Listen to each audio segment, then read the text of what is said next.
नमस्कार दोस्तों, YouTube channel Ravi LLB में आपका स्वागत है। आज के वीडियो में हम भारतीय संविधान के महत्वपूर्ण टॉपिक मौलिक कर्तव्य फंडामेंटल ड्यूटीज के विषय में जानकारी देने वाले हैं। और ये वीडियो बहुत ही महत्वपूर्ण है क्योंकि इससे संबंधित क्वेश्चन आपको LLB, LLM, UPSC, PCSJ, higher judicial service सहित तमाम कॉम्पिटिटिव एग्जाम में क्वेश्चन पूछे जाते हैं।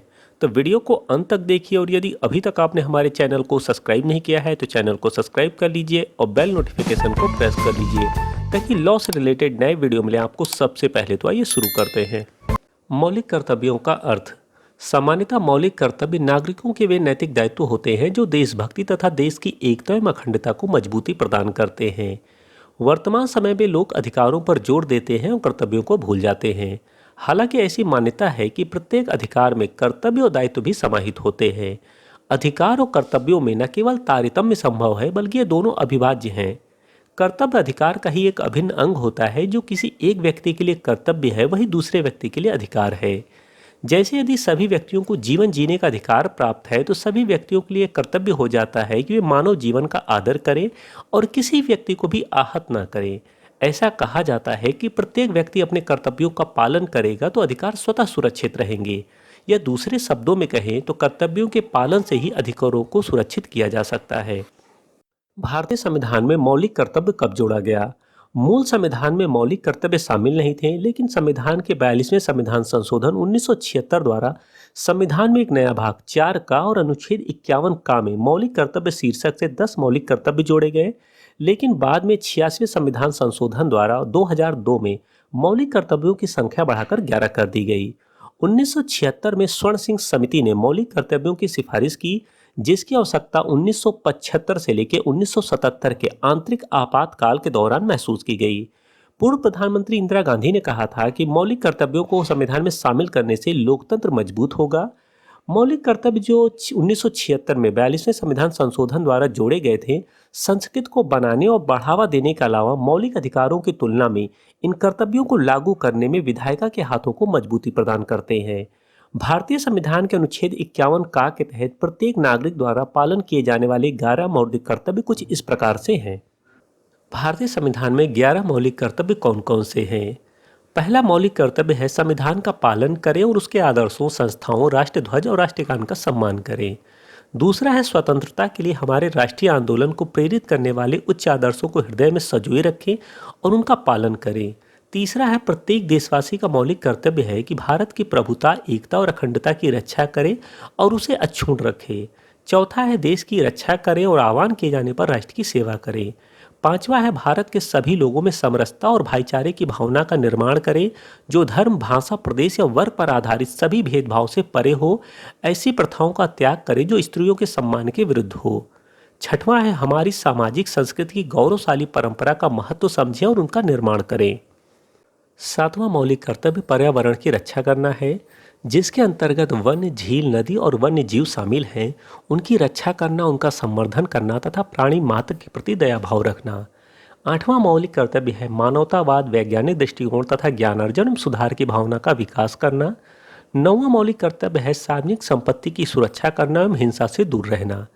10वां मौलिक कर्तव्य है व्यक्तिगत एवं सामूहिक गतिविधियों के सभी क्षेत्रों में उत्कर्ष की ओर बढ़ने का सतत प्रयास करना, जिससे राष्ट्र निरंतर बढ़ते हुए प्रयत्न उपलब्धि की नई ऊंचाइयों को छू ले। 11वां मौलिक कर्तव्य है सभी माता पिता और अभिभावकों की जिम्मेदारी है कि वे अपने 6 से लेकर 14 साल तक के बच्चों को स्कूल भेजें। इसे 86वें संविधान संशोधन अधिनियम 2002 के द्वारा जोड़ा गया। जहां सभी बच्चों को शिक्षा का मौलिक अधिकार है, वहीं दूसरी तरफ इसके अभिभावकों का मौलिक कर्तव्य भी है कि बच्चों को शिक्षित बनाएं। मौलिक कर्तव्यों की विशेषताएं। मौलिक कर्तव्य केवल भारतीय नागरिकों पर लागू होते हैं। कुछ मौलिक कर्तव्य नैतिक कर्तव्य हैं तो कुछ नागरिक कर्तव्य हैं। जैसे स्वतंत्रता के लिए हमारे राष्ट्रीय आंदोलन को प्रेरित करने वाले उच्च आदर्शों को हृदय में संजोए रखना और उनका पालन करना नैतिक कर्तव्य है, जबकि सार्वजनिक संपत्ति को सुरक्षित रखना और हिंसा से दूर रहना नागरिक कर्तव्य है। मौलिक कर्तव्य भारतीय संस्कृति, परंपरा और जीवन पद्धतियों से प्रभावित है।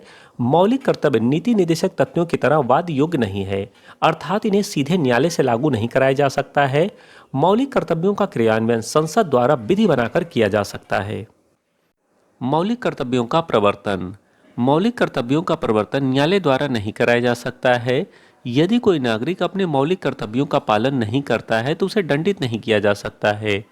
42वें संविधान संशोधन अधिनियम ने संसद को ये शक्ति प्रदान की है कि वे मौलिक कर्तव्यों के उल्लंघन के दोषी व्यक्ति के लिए दंड का प्रावधान करे।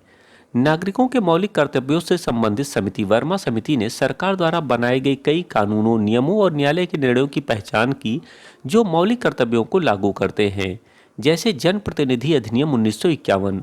ये कानून धर्म, जाति, भाषा के आधार पर वोट मांगने, भेदभाव करने को प्रतिबंधित करता है। नागरिक अधिकार संरक्षण अधिनियम 1955। ये कानून जाति के आधार पर भेदभाव को प्रतिबंधित करता है। राष्ट्रीय गौरव अपमान निवारण अधिनियम 1971। ये कानून भारतीय संविधान, राष्ट्रीय गान, राष्ट्रीय ध्वज का अपमान करने को प्रतिबंधित करता है। वन्य जीव संरक्षण अधिनियम 1972। ये कानून वन्य जीव की रक्षा करने का प्रावधान करता है। वन संरक्षण अधिनियम 1980। ये वनों की अनियंत्रित कटाई एवं वन भूमि के गैर वन उद्देश्यों के इस्तेमाल पर रोक लगाता है। भारतीय संविधान में मौलिक कर्तव्य किस देश से प्रभावित होकर शामिल किया गया? भारतीय संविधान में मौलिक कर्तव्य रूस के संविधान से प्रभावित होकर शामिल किया गया, जिसे पूर्व में सोवियत संघ के नाम से जाना जाता था। हालांकि भारतीय परंपराएं और चिंतन धारा में कर्तव्यों की प्राथमिकता प्राचीन काल से रही है। आधुनिक विश्व के प्रमुख लोकतांत्रिक देशों में जापान को छोड़कर अन्य किसी भी देश के संविधान में मौलिक कर्तव्यों का उल्लेख नहीं है। अमेरिका, कनाडा, ब्रिटेन में नागरिकों के कर्तव्य सामान्य नियमों द्वारा विनियमित होते हैं। साम्यवादी देशों में अधिकारों की जगह कर्तव्यों को प्राथमिकता दी जाती है। मौलिक कर्तव्यों के क्रियान्वयन के लिए गठित वर्मा समिति ने मौलिक कर्तव्यों के बारे में कहा कि अनुच्छेद 51 का गठन एवं मूल्यांकन यह प्रदर्शित करता है कि ये धाराएं ऐसे मूल्यों की अभिव्यक्ति हैं जो भारतीय परंपराएं, मिथकों, धर्मों तथा व्यवहारों में पूर्व से ही विद्यमान रही हैं। मौलिक कर्तव्यों की आलोचना। आलोचकों को मौलिक कर्तव्य का वाद योग न होने के कारण एक नैतिक उपदेश प्रतीत होता है। हालांकि स्वर्ण सिंह समिति ने कर्तव्यों को न निभाने पर अर्थदंड एवं सजा की सिफारिश की थी। मौलिक कर्तव्यों में शामिल कुछ कर्तव्य अस्पष्ट, बहुअर्थी एवं आम आदमी की समझ से परे हैं, जैसे उच्च आदर्श, समग्र संस्कृति तथा वैज्ञानिक दृष्टिकोण इत्यादि। कुछ संविधानविदों का कहना है कि मौलिक कर्तव्यों में अनिवार्य मतदान, कर अदायगी और परिवार नियोजन जैसे विषयों को न शामिल करने से ये सूची अपूर्ण लगती है। हालांकि स्वर्ण सिंह समिति द्वारा कर अदायगी की संस्तुति की गई थी। आलोचकों का कहना है कि भाग 3 से इतर भाग 4 में शामिल करना मौलिक कर्तव्यों को मौलिक अधिकार से कम महत्व प्रदान करता है। इसको भाग 3 के बाद जोड़ा जाना चाहिए था, जिससे मौलिक अधिकार के बराबर प्रतीत होता। आलोचकों ने मौलिक कर्तव्य को संविधान में शामिल करने पर भी सवाल उठाए हैं। ऐसा इसीलिए क्योंकि संविधान में शामिल मौलिक कर्तव्यों को उन सभी को मानना पड़ता है जो संविधान से संबद्ध ना भी हों।